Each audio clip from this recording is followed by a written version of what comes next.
dear brothers and sisters in Jesus Christ, praying for everybody today, praying for especially those, my beloved brothers and sisters, who are affected with the coronavirus in the world, especially in our own country, India.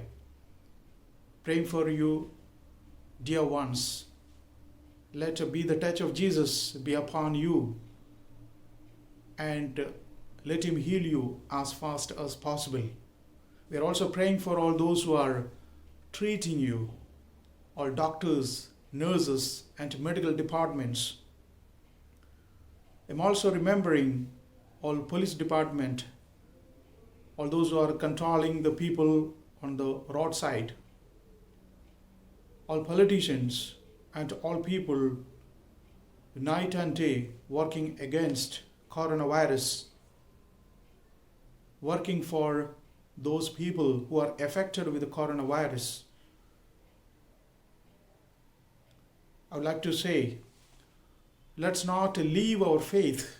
Let's hold on to our faith. We these days used to hear a lot of sayings, writings against God, against the presence of God, questioning why God is hidden.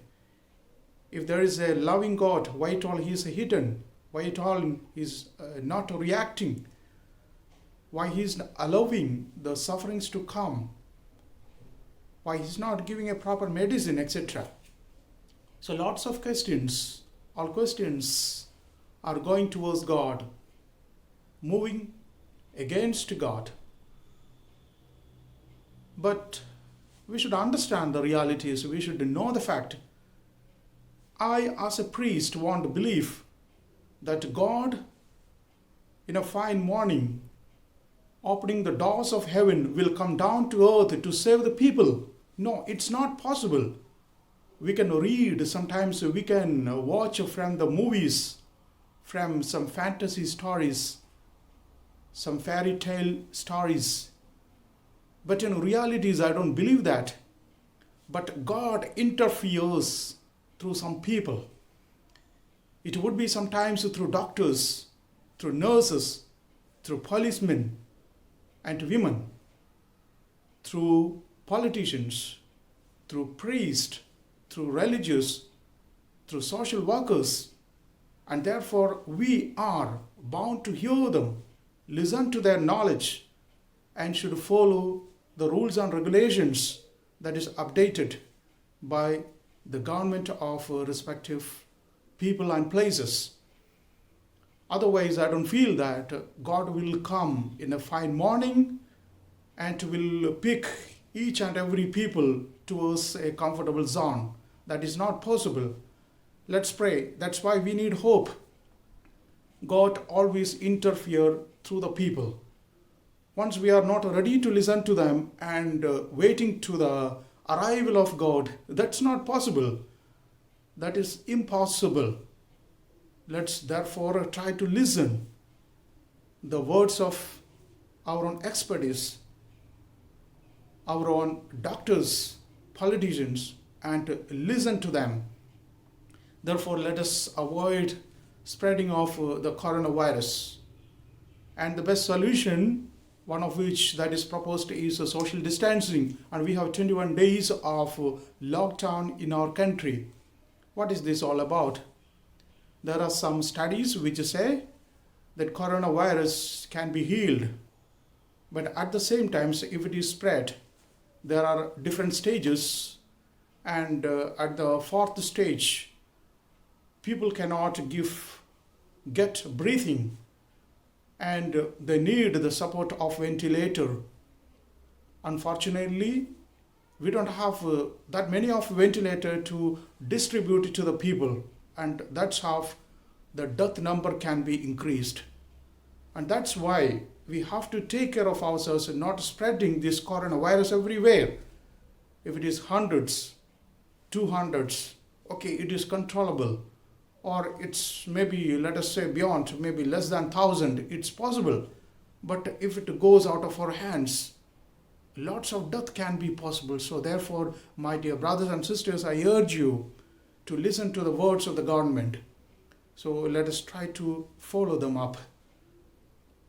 And also, secondly, where we are accusing God for all these kind of calamities, epidemics, all these kind of the viral spreading. But we should sit and meditate who is really responsible for this, who created this. Now lots of YouTube channels and many other channels are giving credit of this origin of coronavirus, origination of this coronavirus to the biggest countries in the world. If that is true, then we can't do anything. We can't accuse God. But rather we shall say that at least in the future, let us try stopping all this creation of unnecessary things in the world, the dangerous viruses in the world.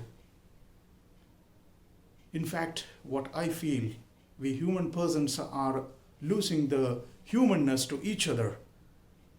We are just looking at another person as a commodity on which I can make lots of experiments of my creativities. But in the long run, it won't work well. So what I want to tell you, my dear brothers and sisters, let's not lose hope. Let's trust in God. Let us listen to the people, those who ask us to follow certain rules and regulations without any hesitation. Take social distance as a medicine. Just avoid the terms like self-confinements or quarantines or self-enclostation, etc. It's not necessary because it's sort of hard words. But let us take as social distance, nothing as a medicine. So this is a medicine. Just to run away from all this. We should not show our chest of, let us say, 2-3 feet towards the coronavirus and say that it's not going to harm me, but definitely it will harm us. We should run away from this. That is the best medicine. That's what I feel. That's what the expertise says. So let us try to follow all what our governments, our expertise, and all those people are saying to us. God bless each one of us. Amen.